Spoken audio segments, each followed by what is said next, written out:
Call to order this regular meeting of the Coralville City Council, Tuesday, March 10th, 2026, 6:30 p.m. Roll call, please. Knutson. Here. Vogelzang. Here. Quinn. Here. Peterson. Here. Freeman. Here. All council members are present, as well as the City Administrator Hayward, Deputy Administrator Hobble, Deputy City Clerk Lindsay, welcome, City Attorney Olson, and other staff in the audience. A motion to approve the agenda, please.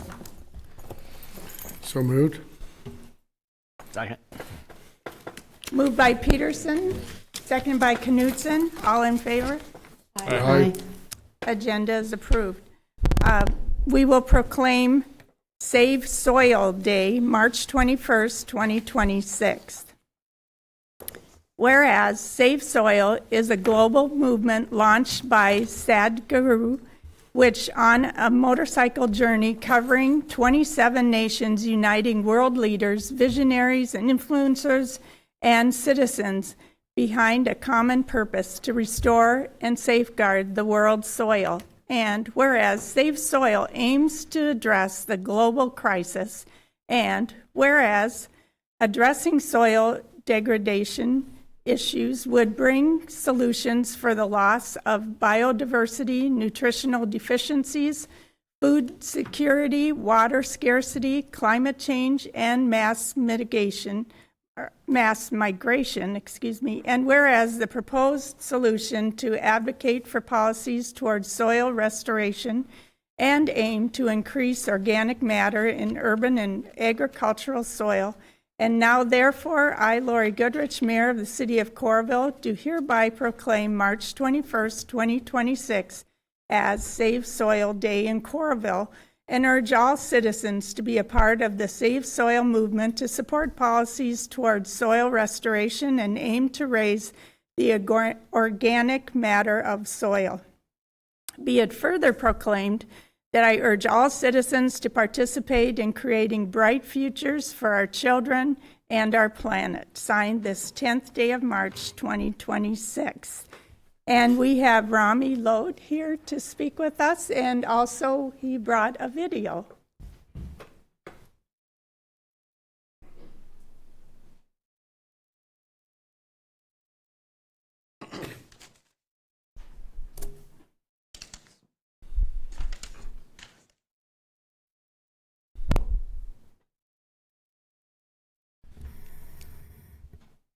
Good evening, Mayor, council members, city staff, and my fellow Iowans. My name is Rami Lode, and I volunteer with Conscious Planet, the nonprofit behind the Save Soil People's Movement. Thank you truly for recognizing Save Soil with this proclamation. I'll start with a quick disclaimer. This movement does not concern everyone. It only concerns people who eat food, fast or slow. Because the soil we are talking about isn't dirt in general, it's cultivable soil. The living top layer that grows our food, when that living organic content is lost, soil can become more like sand, and food becomes harder and more expensive to grow. It is not just the quantity, but also the quality. Our grandparents got as much nutrition from one orange as we do today from 8 oranges. This is clearly evident in the rising cases of nutrition and vitamin deficiency, compromising our immune system and impacting our overall well-being. The good news is this crisis is reversible, and the science is clear that restoring soil organic matter is central to the solution, with a widely shared target of bringing organic matter up to a healthy range.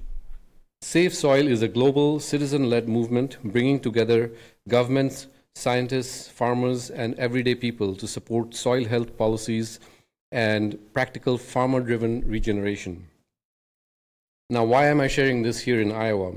Because the policy follows people. When the communities care, leaders act, and tonight's proclamation is an example of that leadership. As you can see, there's a short video playing over here with some of our efforts.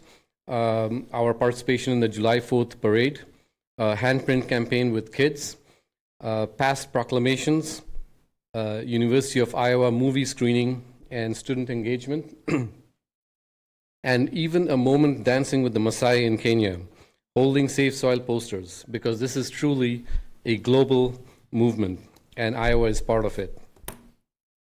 And we are continuing locally. On March 12th this week, we'll host a Safe Soil exhibit at Horn Elementary School, helping the next generation connect the dots between soil, food, and health. My ask is simple. Please visit safesoil.org and take one small action. Sign up as an Earth Buddy, learn, share, and help us keep soil health on the public agenda. It doesn't have to start with money. It starts with awareness and voice, and this proclamation gives that voice real momentum.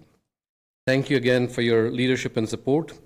Safe soil, let's make it happen, and go Hawks. Thank you, Ron. Would you like a photo? Yes. Excuse me. Sorry.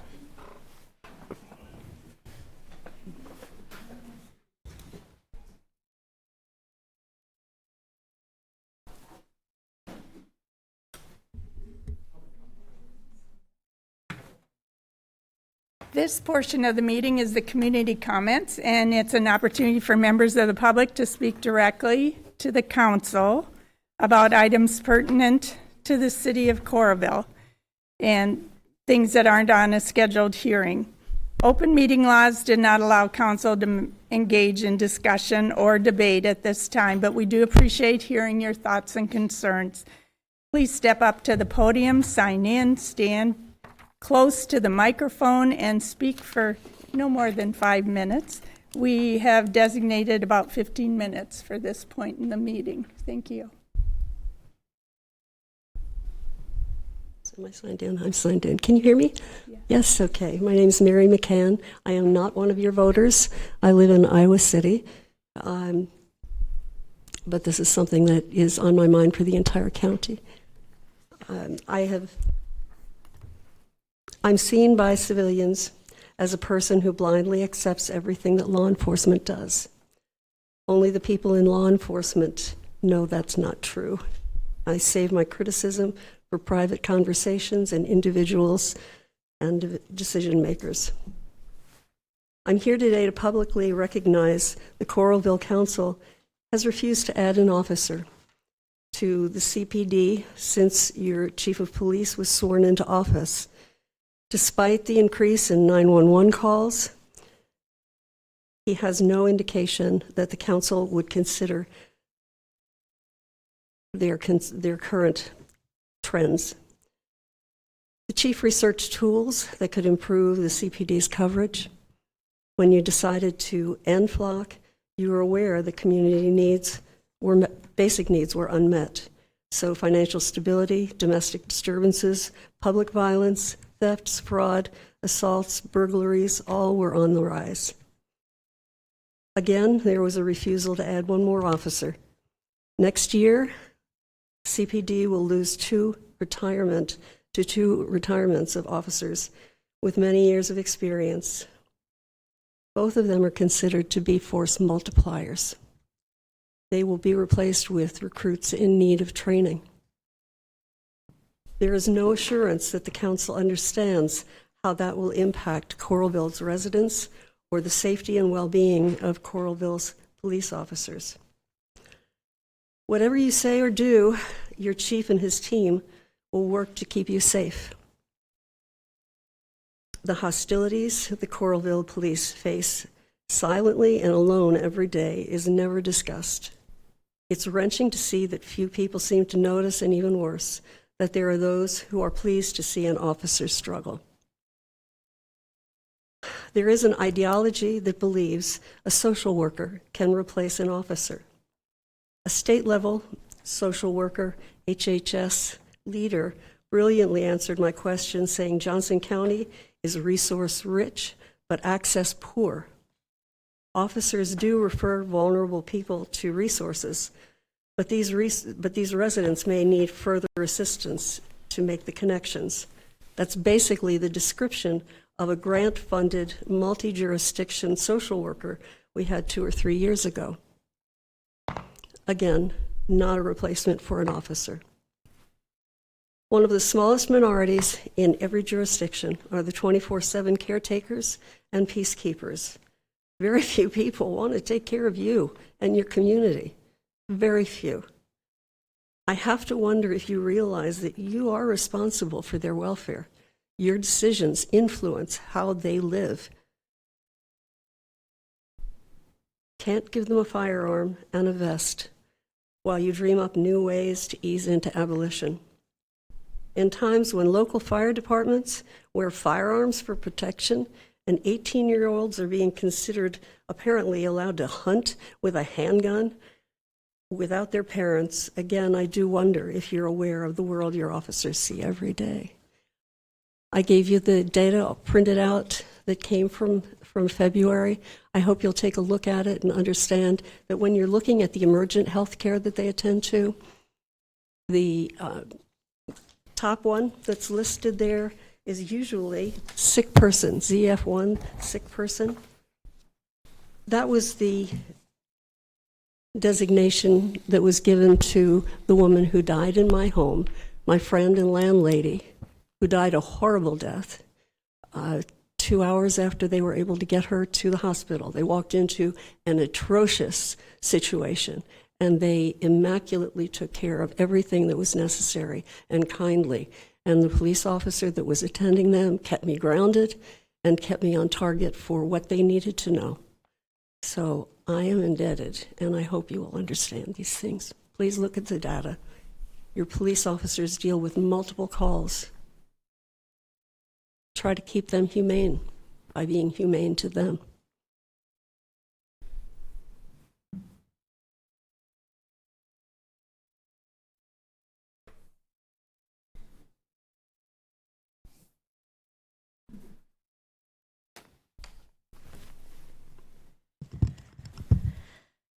Good evening. I'm Sue Dvorsky. I am a resident of Coralville and just came to let you know, I think most of you do know, but I wanted to tell you as a council, I am running for the District 3 Board of Supervisors district.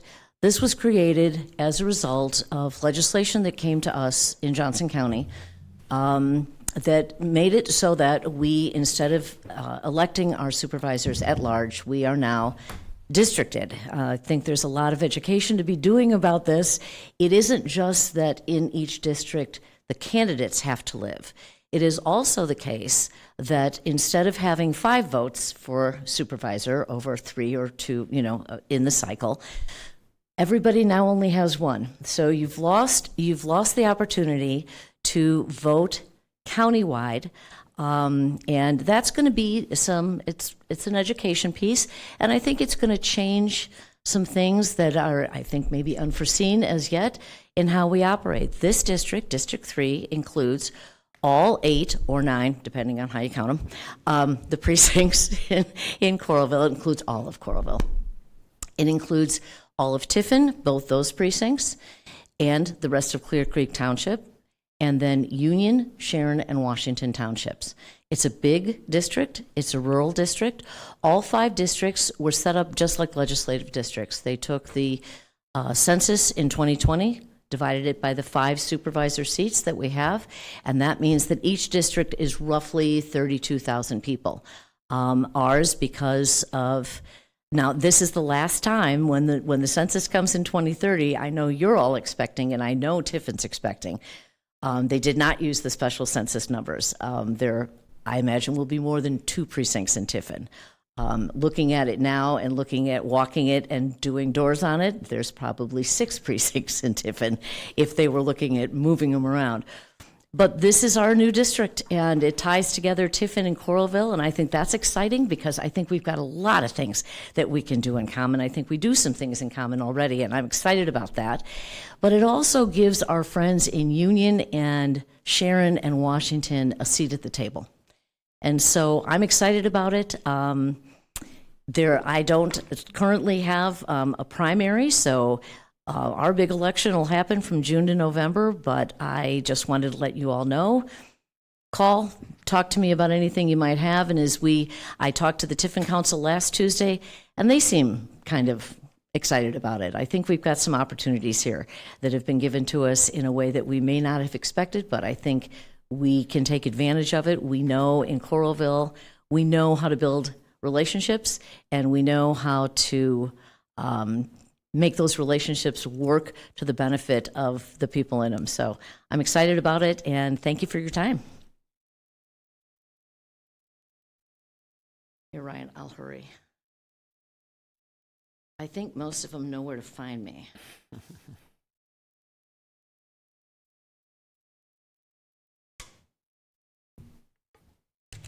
Thank you. All right, hello again. I'd just like to start off thanking council members Mike, Hi, and Katie for their votes to cancel the contract with Flock Safety. Also like to thank Royce Peterson. So although absent, you had indicated to me that you would also vote to cancel that contract. So thank you all for listening to the loud majority of Coralville residents and friends. I know that Mike has asked for a discussion on the purchasing policy. I hope that has occurred or will soon. Related to that, I just want to stress to the council and staff the importance of not just passively notifying the public, but of engaging actively. So today is March 10th, Mario Day, if you will. In early 2024, a tax abatement of 100% for 15 years was offered for an esports arena. It's very likely that I missed public hearings on this. My fault.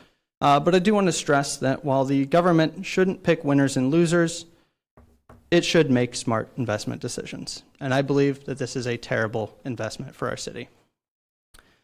Not only is Coralville too small to support an arena like this, the Heartlanders news really highlighting that, at least 3 PC cafes have failed in the last 15 years in the area. And a PC cafe is a much smaller affair than an arena. I hope the city is prepared for its eventual failure. I could go on for probably well over an hour about the industry and another about the company itself that is currently plagiarizing the HyperX Arena in Las Vegas. But for now, I urge you all instead to just take time. Delay votes if you need to. Get information from your constituents, get information from experts. Actively seek out expertise, not just corporate propaganda or sales pitches from those that come and pitch them to you. If any of you do have any questions about esports or why I think this is a terrible investment, you all know how to find me. Thank you.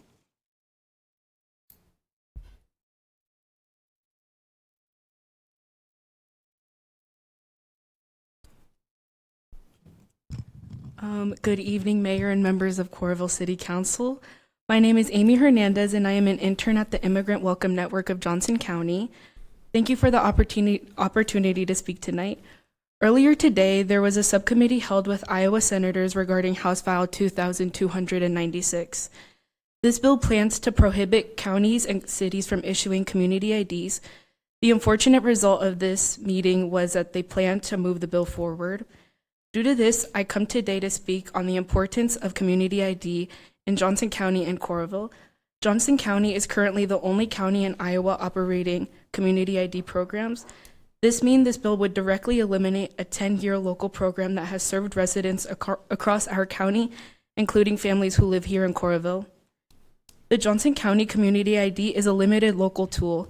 It does not replace state or federal IDs and cannot be used to vote or register to vote. serve as a driver's license, access state or federal benefits, or board a plane. Instead, it helps residents navigate daily life with greater safety and dignity. Its purpose is simple and practical: to allow community members to identify themselves during routine interactions with local institutions, emergency services, and law enforcement.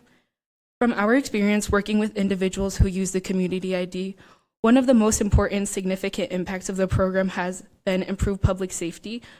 When people feel safe identifying themselves, they are more likely to report crimes and come forward as witnesses and cooperate with law enforcement. When fear increases, people are more likely to stay silent, and silence makes communities less safe. Many assume that community IDs are only for immigrants. In reality, we have seen a wide range of residents benefit from this program, including seniors who can no longer drive, people who have lost important documents due to emergencies, individuals experiencing homelessness, and young people who do not yet have access to state-issued identification. This program has served neighbors across Johnson County and ensures that no one is excluded from basic participation in daily life. Due to the outcome of the subcommittee today, I respectfully ask the Coralville City Council to take immediate action. First, we ask that you publicly affirm your support for the Johnson County Community ID program as a tool that strengthens safety, trust, and inclusion in our community. At this time, Iowa City is the only city in Johnson County that has formally registered against this bill. Second, we respectfully urge the council to contact Representative Pat Grassley and your state legislators tonight or first thing tomorrow morning to express concerns about House File 2296 and the harmful impact it will have on Coralville residents. Thank you for your leadership and time.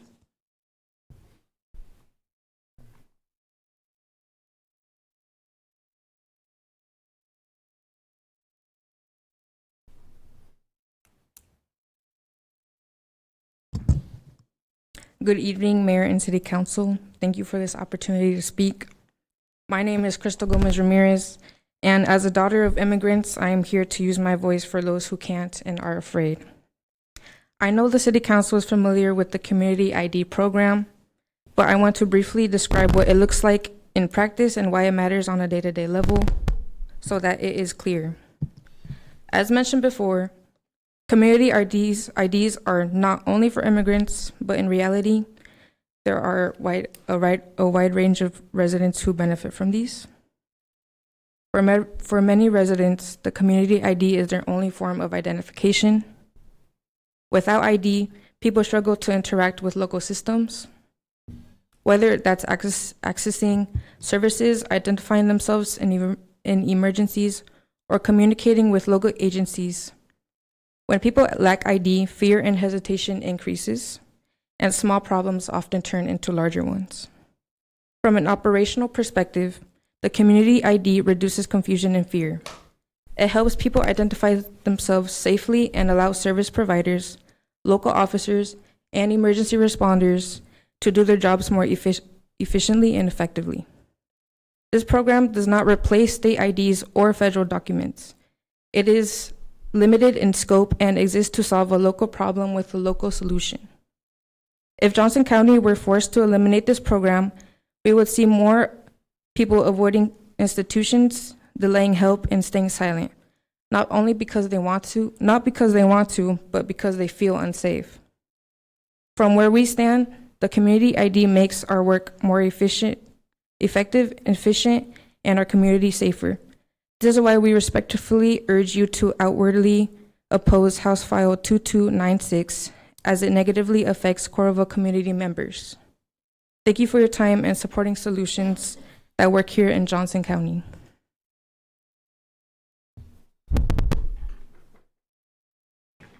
Thank you all for speaking with us, and we'll get back to you where it applies. We now have an update by our President and CEO, Nancy Bird. She is President and CEO of Greater Iowa City Incorporated. We're glad to have you here this evening. Thank you so much, Mayor and Council, for having us. We like to get in front of council members across Johnson County once or twice a year to share some of the updates and the work that we're doing tonight, in particular in Coralville. As a reminder of our mission, we're the business voice of Johnson County. We really want to support businesses in this area. as well as invest in strategic initiatives and then advocate for the economic resiliency of all. And so we really stick to that mission, and we've got certain buckets of work that we know many of you have heard about, but tonight we're going to really focus in on a couple things.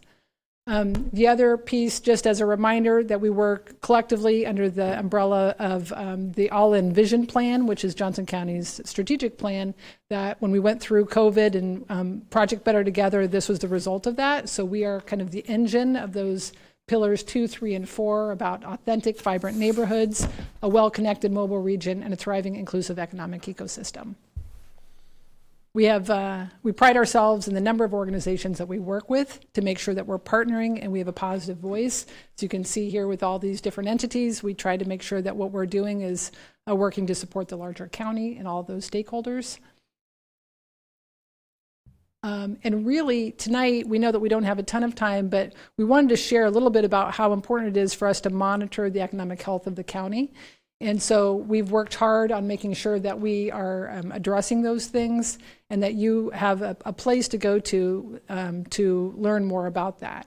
So we work hard to make sure that we're kind of the hub and looking at innovation, livability, and opportunity. So one of the ways that we've done that is to develop, and we don't have all of our staff here tonight, but as you guys have met Evan Doyle before, he's helped develop our community data dashboard. So we have this tool now that we can really tap into to understand some of the logistic or the data in our county, business and labor, market characteristics, housing. All of these tools are here for us to dig into, so that everything that we do is data backed. And I'm gonna, I know many of you know Tom, or all of you probably know Tom Martinez, but I'm really pleased to have him on our staff. He's new to our staff, and he's gonna walk through some of those really targeted elements for the county, but then also Coralville. And we're going to go back and forth here, so I'll push his slide.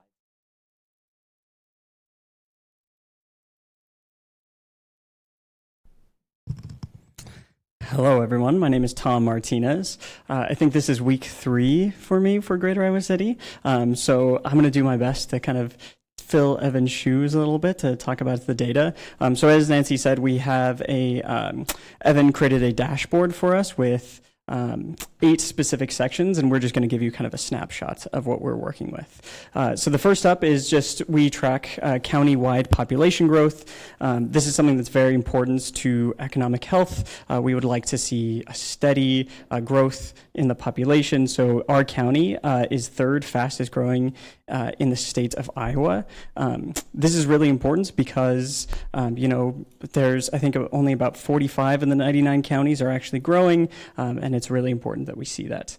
Coralville specifically grew by about 4,000 residents since 2013. That's a 20% increase. So Coralville is growing pretty steadily, pretty rapidly in that time. This brings the city population to 23,234 residents as of 2024. So a little bit more about that population growth. We're looking specifically here about migration trends.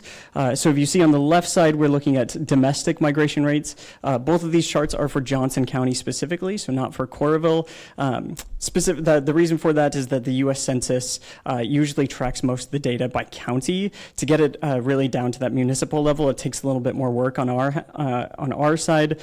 So you see on the left, we have domestic migration. Johnson County specifically is that blue line, so we can see that between the years of 2020 to 2022, we had a positive net domestic migration, and then after that, we've kind of dipped a little bit in the past couple of years. And then on the right side, we can see international migration, and this is something that's very important, I think, to point out specifically for Coralville, largely because of that bottom line that the Coralville's population currently stands about immigrant population stands about 14%, and basically all of that population growth is really coming from international migration into our county. So this is a visitor report of Johnson County and Coralville specifically. So On the left side, this table is for Johnson County, and we can see the number of visitors. So these are unique individuals entering into the county, and on the right side is visitor spending. So this is particularly relevant for all three cities, all three major cities, Iowa City, Coralville, North Liberty, largely because we had all adopted LOST recently. So all these dollars are going to be coming back into your city as revenue.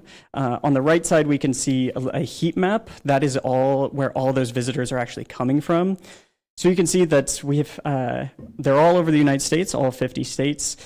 In total for 2024, in specifically Coralville, there were 3.3 million unique visitors who came to the city at that time for a total of 24.5 million visits.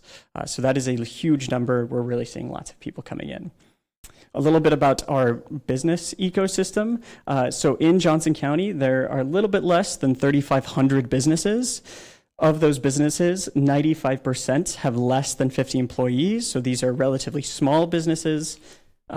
Those businesses create a little bit less than $10 billion of gross domestic product. And about 10% of employees in the county come from firms that are less than 5 years old. This shows where most of the folks who are working in Johnson County are employed. So you can see a majority of the people actually employed in this county work in the healthcare sector.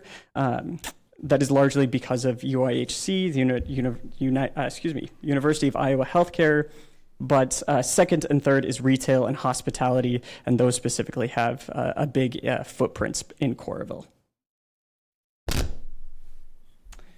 So this is a chart that comes from the U.S. Census. This is tracking where people are working and living. So you can see on the left-hand side that kind of darker shaded green arrow, that 14,337. Those are people who live outside of Coralville but work inside the city. The circle with the lighter shade of green, that 1,859, are people who live in Coralville and work in Coralville. And then finally, that last number, 9,804, are people who live in Coralville and work outside of Coralville. So this really, to me, this demonstrates the interconnectedness of our local economy. So there's lots of interchange, lots of people moving in and out between our region. These are some of our Coralville's notable employers. This list largely comes kind of from our internal work, kind of in analyzing certain groups, certain businesses and firms. We acknowledge that this list is incomplete, so if there's any that we specifically let out, we would love to know and love to hear about it. But you can see we have a lot of some healthcare, some manufacturing there, and then a lot of retail and hospitality as well. Perfect, and now I'll pass it back to Nancy.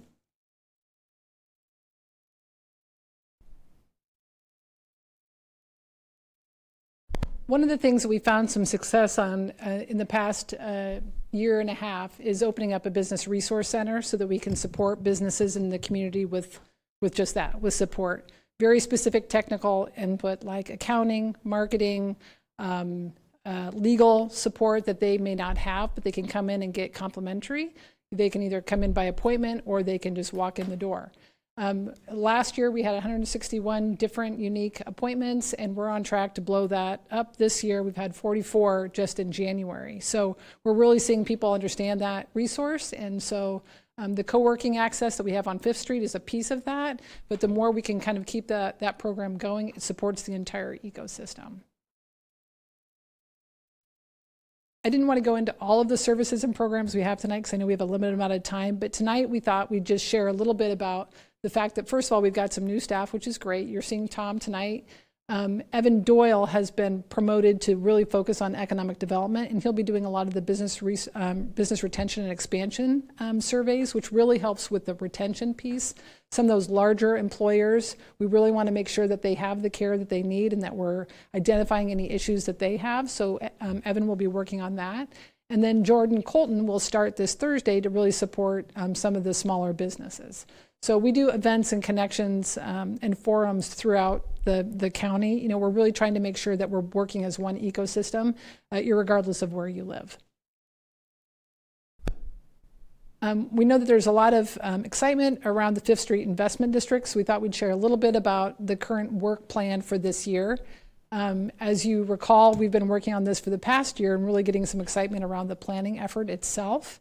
There you see Rex up there, sharing a little bit about the history of Fifth Street and all of Coralville, and he was great along with all the stakeholders involved there. Our work plan for this year, really, what we've done is put together a spreadsheet to talk about all the different ways that we can continue to work on these areas. It's a long-term planning process, but it will constantly give our staff ways to engage your local businesses to get involved in these areas.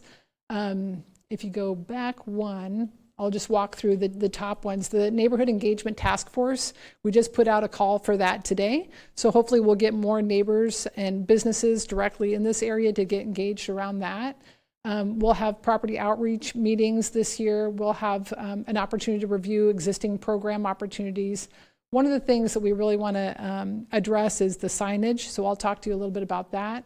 But some of the business support elements that we'll keep moving throughout the year are other pieces of that. Next slide.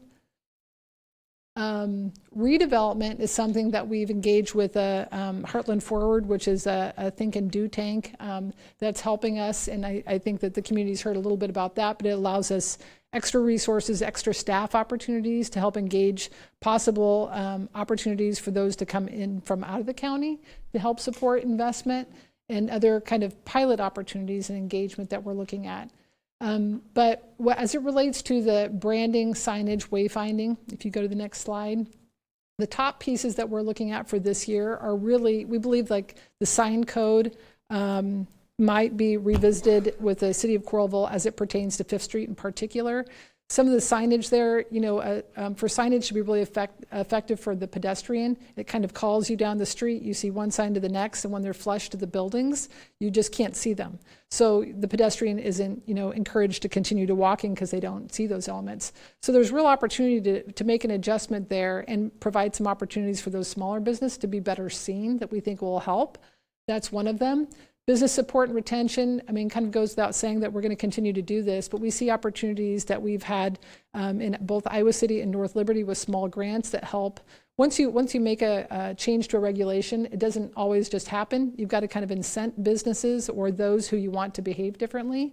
So where we can find grant opportunities to encourage them to actually implement the sign code, and they'll need some support to do that.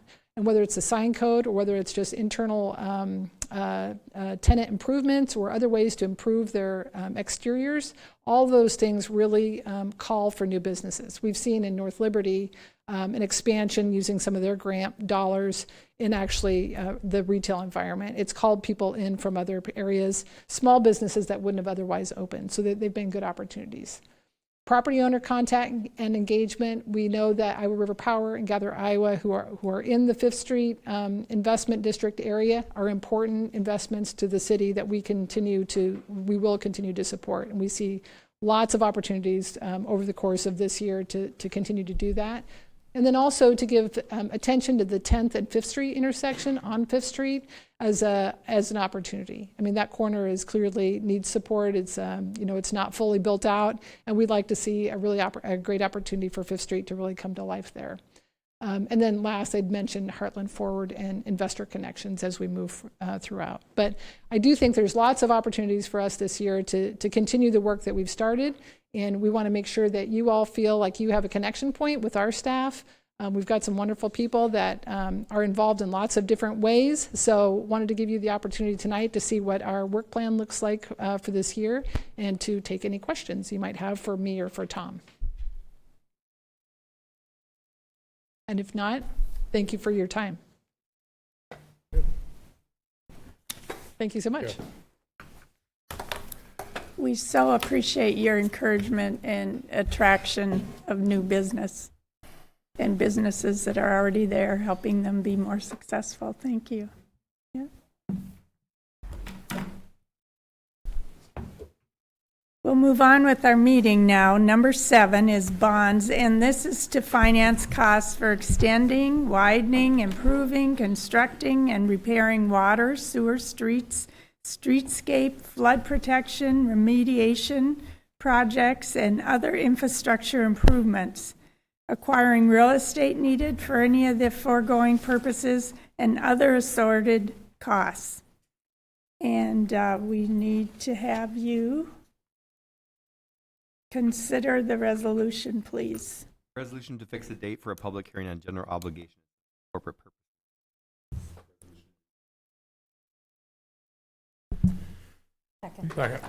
Seconded by Wynn. And any comments?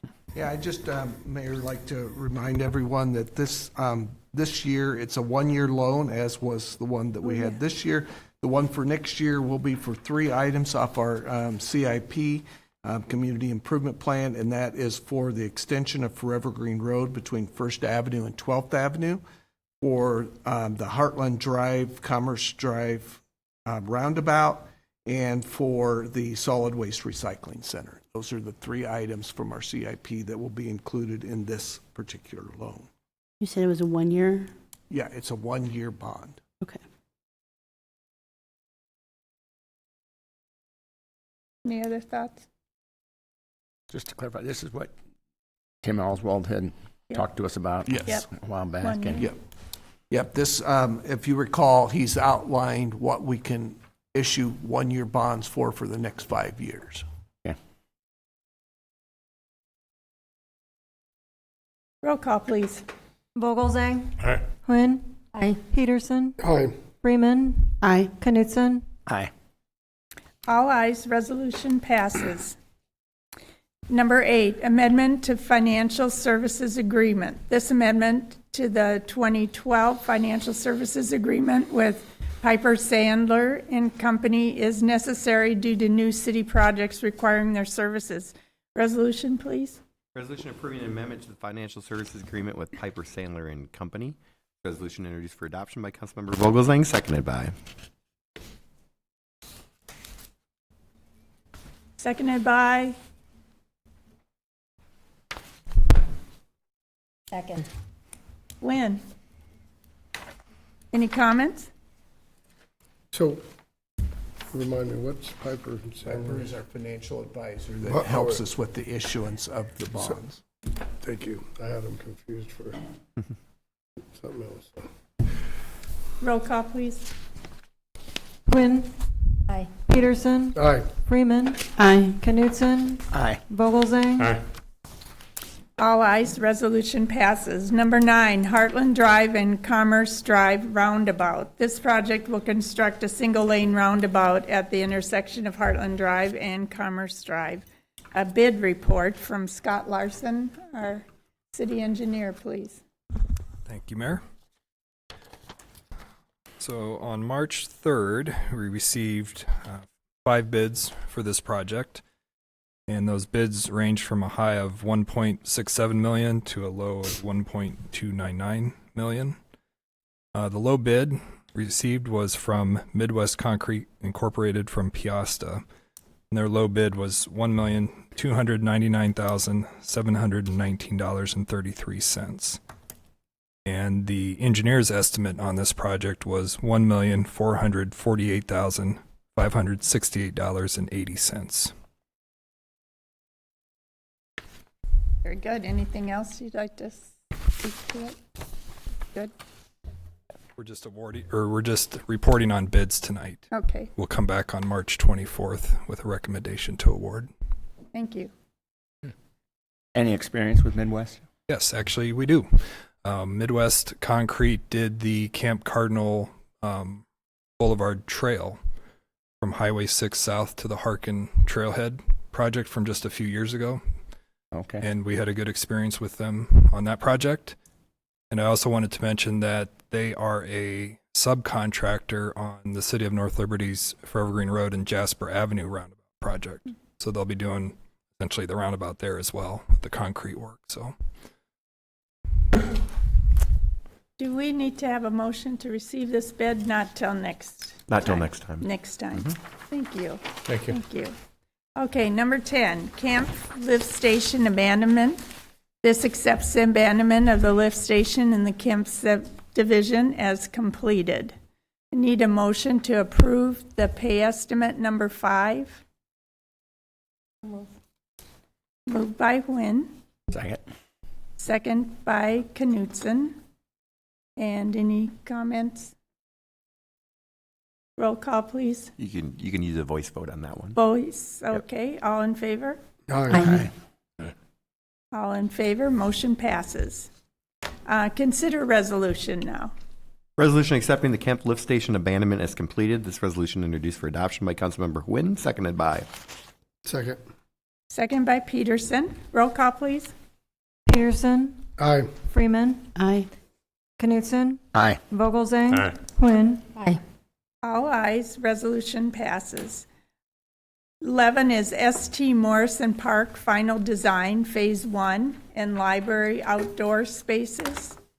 This agreement involves coordinating St. Morrison Park Phase 1 plans and the library lawn and sign package for new and renovated spaces with construction of the new recreation center, creating construction plans, assisting with budget development, and being available for construction administration services with the construction manager at risk. We have Sherry Proud here with Scott Larson, who is helping her on the technical. Wanted to show some, Great. because it's been a while since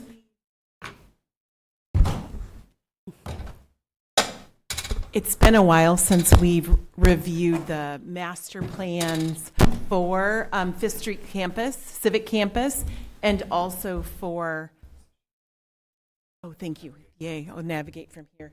And also for the city sign package. So I wanted to show those. Uh-huh. My drive wasn't coming up. All right, we'll start with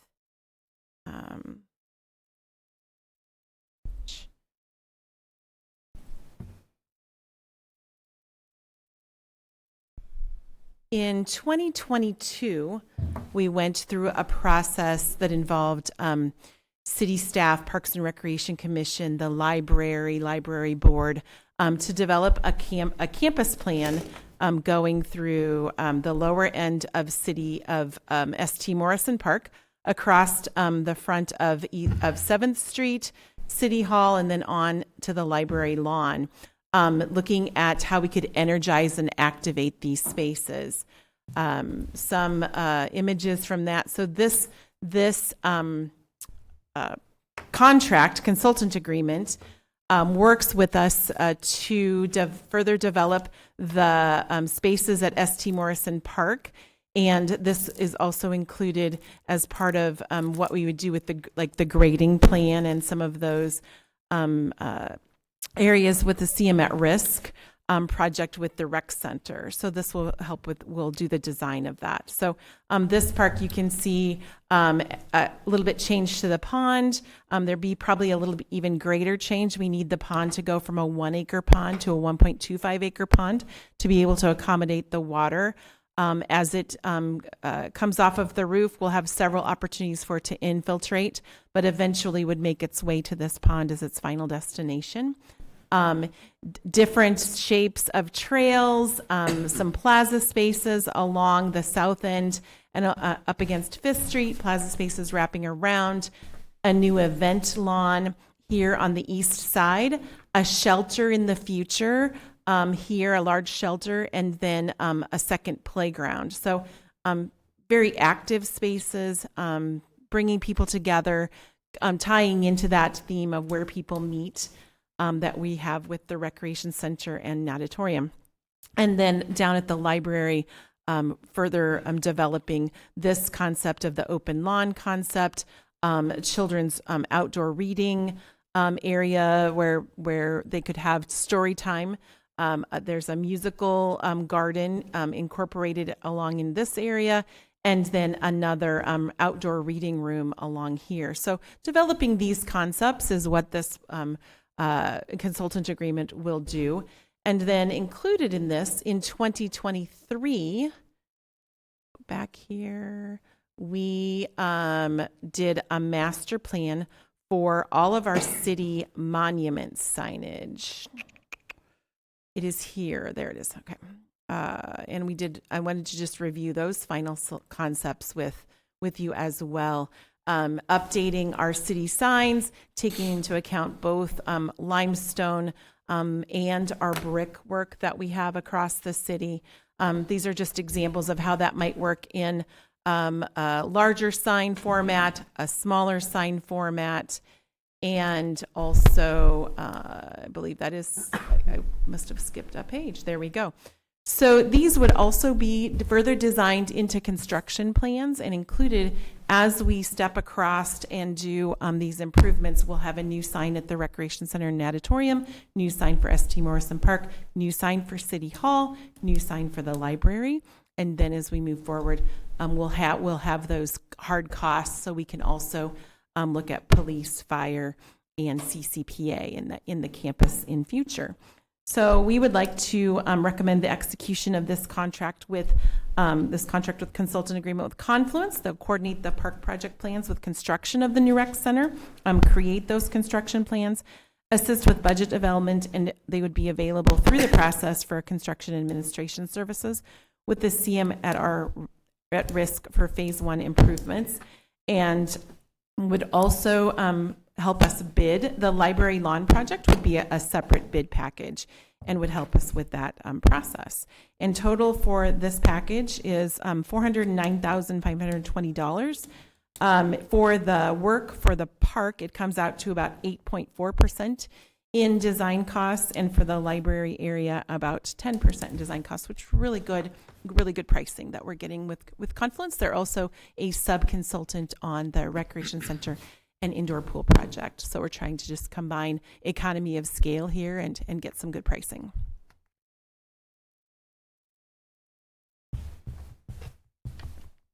Questions, comments? Remind me why this doesn't have to go out for bid.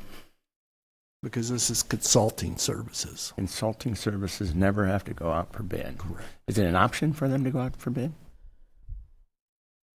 You can take proposals if you want, but you don't. There's no requirement that it has to go out for bid. No requirement. And this would be who developed these master plans. So we went back to them to talk to them about their pricing and following through with their master plans. Yeah.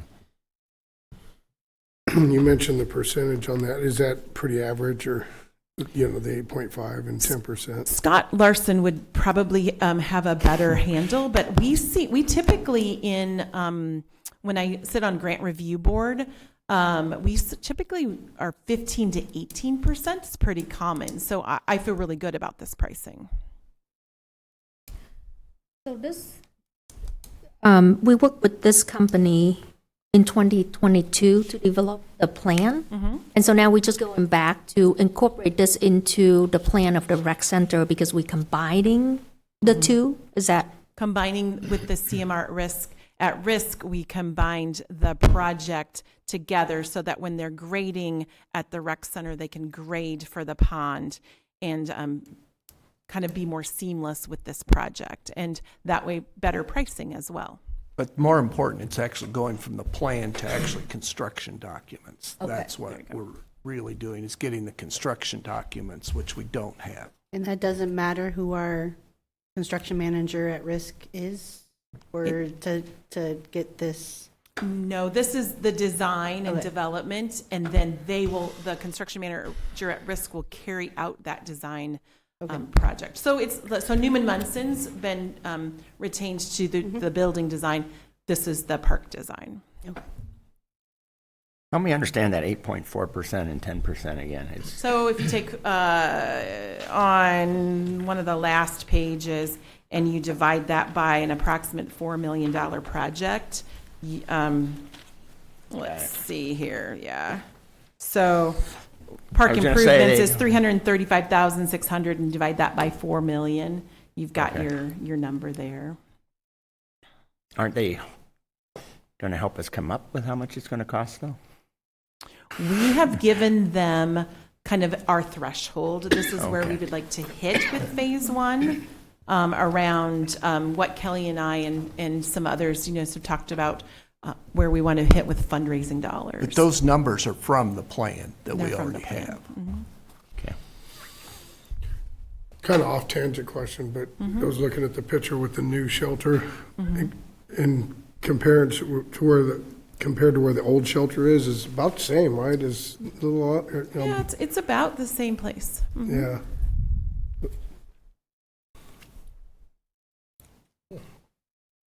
Thank you.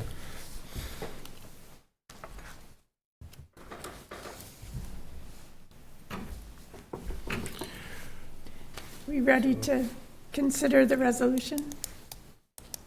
Resolution approving a professional services agreement with Confluence for the ST Morrison Park Final Design Phase 1 and Library Outdoor Spaces. This resolution introduced for adoption by Councilmember Peterson, seconded by. Second. Second by Vogelzang. Roll call, please. Freeman. Aye. Knutson. Aye. Vogelzang. Aye. Quinn. Aye. Peterson. Aye. All ayes, resolution passes. Thank you, Sherry. Number 12 is Clear Creek Stream Mitigation Bank Fill Dirt Agreement. And this agreement sells fill dirt removed from the stream mitigation bank construction area that is currently being stored on leased land to McComas Lucina. Consider the resolution, please. Resolution approving an agreement for the sale of fill dirt with McComas Lucina. This resolution introduced for adoption by Councilmember Freeman, seconded by. Second. Second by Nguyen. Any comments on this? It seemed odd to me that this is stored on their land currently. Is that right? Not stored on, it's, no, Okay. we're leasing land where we're storing dirt, and they want to purchase up to 4,000 cubic. Who are we leasing it from? Kevin? It's the lot out in West Core. It's a LLC that's Matt Adams. Okay. Yep. I read something wrong in the memo then. Yep. I thought it was, they were buying the land. Oh, no. We were leasing it from them and now they're buying it. No. Okay. So they'll have to be the ones to move it. Yeah, McComas will move it. Yes, we're not. They're just picking it up, and they're responsible for moving it. And how much time do they have to do that? They want to get it right away, right, Sherry? Yeah, and I think I put March 31st is their deadline.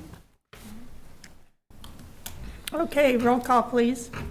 Knutson. Aye. Vogelzang. Aye. Quinn. Aye. Peterson. Aye. Freeman. Aye. All ayes, resolution passes. Number 13, Department of Transportation Consolidated Transit Funding Application. Resolution setting the public hearing for April 14th, 2026. Resolution, please. Resolution setting a public hearing in the City of Coralville FY 2027 Iowa Department of Transportation Consolidated Transit Funding Application. This resolution introduced for adoption by Councilmember Knutson, seconded by. Second. Second by Peterson. Any questions on this? Okay, roll call, please. Vogelzang. Aye. Quinn. Aye. Peterson. Aye. Freeman. Aye. Knutson. Aye. All ayes, resolution passes. 14 is Fifth Amendment to the Iowa River Landing retail lease with Scratch Cupcakery. Resolution, please. Resolution approving the Fifth Amendment to the lease agreement with Scratch Cupcakery at the Iowa River Landing.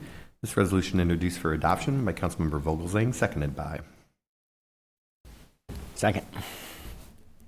Second by Knutson. Any questions, comments? Roll call, please. Quinn. Aye. Peterson. Aye. Freeman. Aye. Knutson. Aye. Vogelzang. Aye. All ayes, resolution passes. 15 is Parks and Recreation Commission appointment, and this term expires December 31st, 2027. Motion to concur with appointment of Jennifer Struthers. So move. Moved by Nguyen, Second. second by Knutson and Vogelzang. Jenny said she's an officer with West High PSTO, and they scheduled a meeting tonight, so she had to give her Sorry. treasurer's report, so she wasn't able to be here. Sirens. Is that anything we need? I think the chief's going to go check it out. Maybe high winds. High winds. It's maybe high winds. Yeah, okay. Did I need to have a motion, please? Did I do it all? Motion and second, you just need a voice vote. Voice vote, Yep. please. All in favor? Aye. All in favor, motion passes. 16, consider motion to approve the consent calendar as presented, A through X. So move. Moved by Wynn, second by Peterson. Roll call. Peterson, Aye. Freeman, Aye. Knutson, Aye. Vogelzang, Aye. Quinn. Aye. Motion passes, all ayes. Thank you.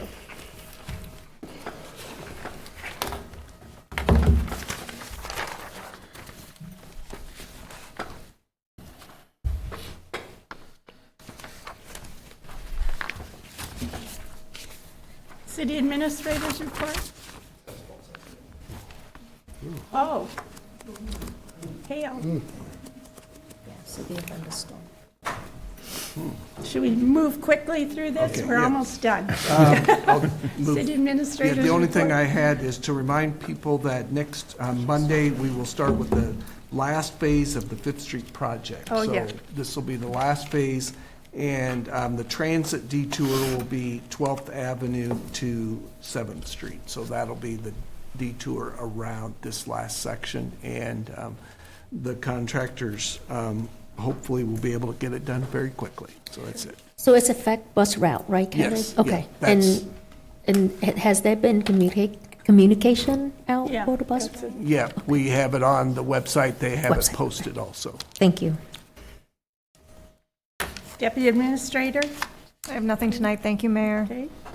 I had a couple things about the Heartlanders, that they still have 7 games left of their season. They'll be suspending their next season, but you can continue to watch them this year and cheer them on. And there's more news to come about the future of hockey in Coralville. And also, the city has been complying with the state's open meetings and open records training. And new city officials and committee members, I think almost everyone's gone through it now. And we thank Kevin Olson, our city attorney, for working with that.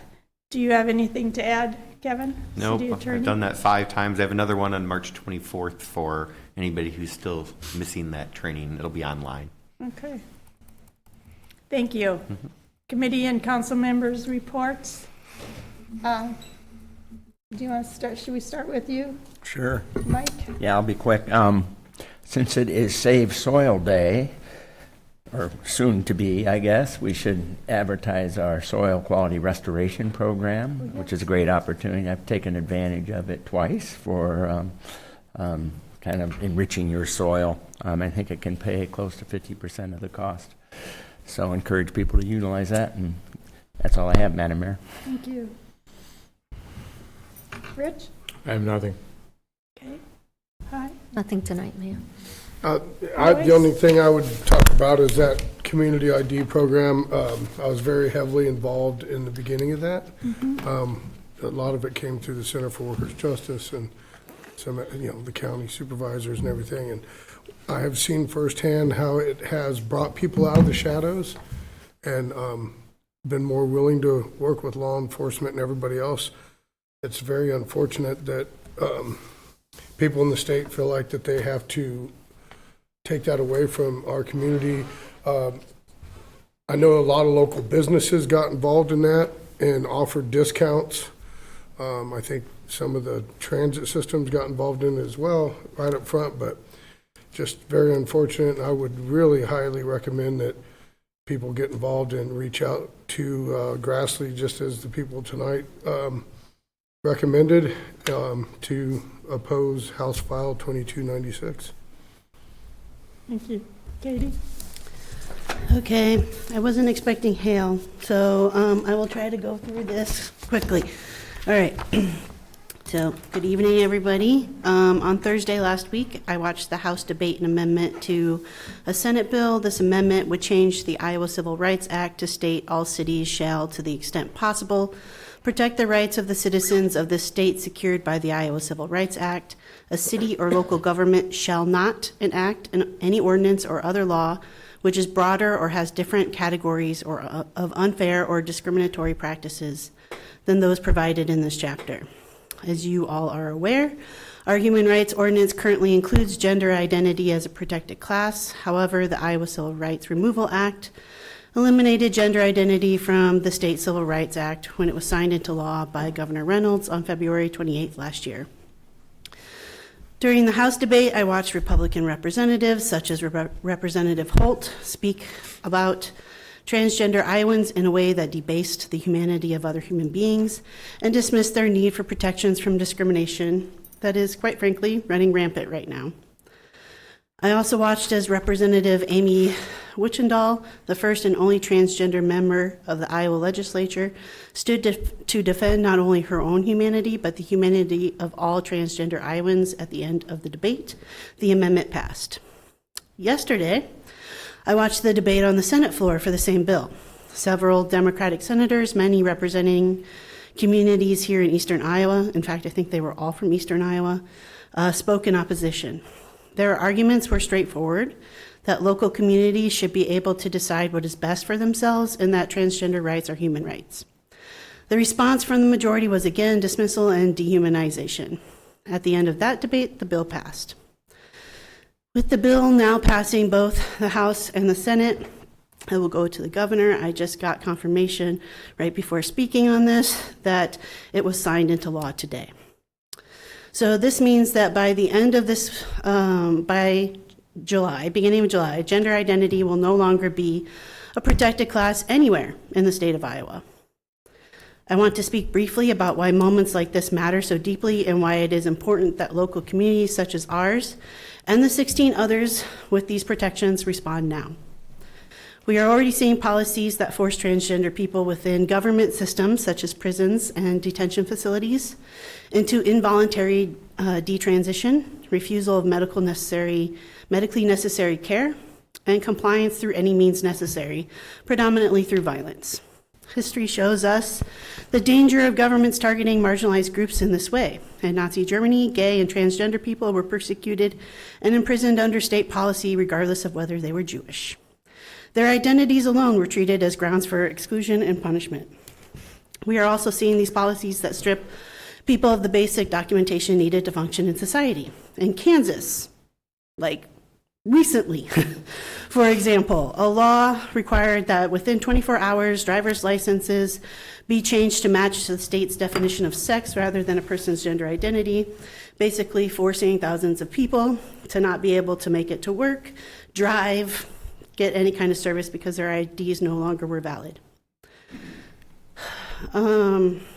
We should recognize that similar dynamics are already emerging here in Iowa. To Royce's point, he just talked about the community ID bill. I was also going to bring that up because it did pass the Senate subcommittee today. History again offers a warning. One of the many steps that taken by a Nazi regime to isolate Jewish residents was the removal of basic civil rights, including the right to drive. Laws that seem administrative or technical can, in practice, become tools of exclusion. And once that precedent is set, that the state can remove a protected class from civil rights, it raises a larger concern. Today, the target is gender identity, but the same mechanism could be used tomorrow to weaken protections related to national origin, race, sexual orientation, or any of the other characteristics. And we will have no recourse because the state says we cannot. I also want to recognize that Coralville is not alone in this work. There are currently 17 communities, including us, across Iowa, that have chosen to include gender identity protections in their local human rights ordinances. That means there are many neighbors across the state who share our values and our commitment to ensuring that transgender people can live free from discrimination. The moment calls for collaboration. I hope we will reach out to those communities, our neighbors across Iowa who have made the same commitment, and work together to support one another and to continue finding ways to keep our transgender neighbors safe. While the state may attempt to narrow what cities are allowed to do in law, it cannot dictate our values. Our responsibility as local leaders is to affirm that every member of our community deserves dignity, safety, and the ability to live their lives without fear of discrimination. Transgender Iowans are our neighbors, our coworkers, our friends, our family members, and our elected leaders. They deserve to know that even in this moment, their community sees them, values them, and will continue to stand with them. And while this legislation may attempt to narrow the protections that cities can provide, it cannot erase our commitment to equity, to inclusion, and to the belief that the humanity of any group of people is not up for debate. That's all I have tonight. Thank you, Katie. Thank you, Katie. Thank you, Katie. Motion to adjourn. So moved. Moved by Knutson, Second. second by Katie. And all in favor? Aye. Meeting adjourned.